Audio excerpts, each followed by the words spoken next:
What's up? Back onto the Ranger.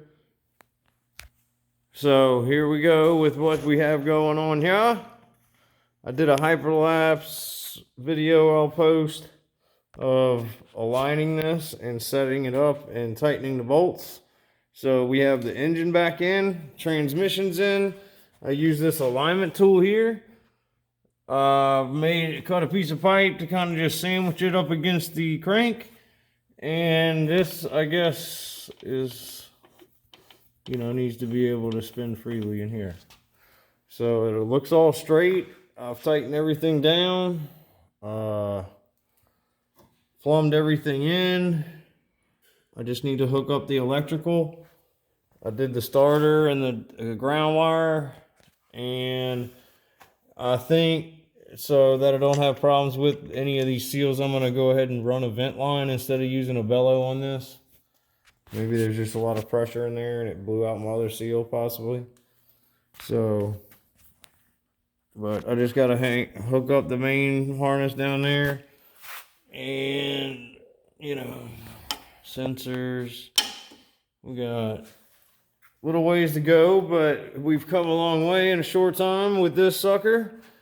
I'm really excited to be able to hit that start button, but I know we got a little ways before we can do that.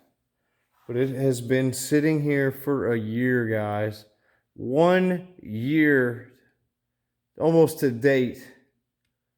This thing has been sitting in this shop, and I just did not fall in a fool with it. I did all the other work on it. Come to find out the motor was shot, So it'll be a relief when we turn it over, and I'll film that also.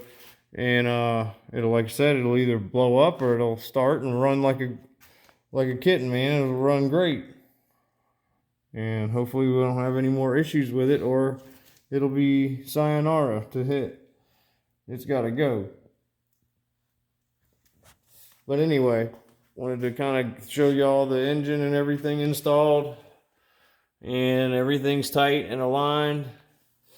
I just went around after I got the part on there and started snugging stuff down, and it's lined up, it seems. So once we get it running, we'll put the CVTs on there and make sure the belt's good and centered on the CVT, the primary and secondary. And yeah, airbox, more to come. So as I progress, I will share. But till then, y'all take it easy. Please hit that like and subscribe, and I'll check y'all next time. Later.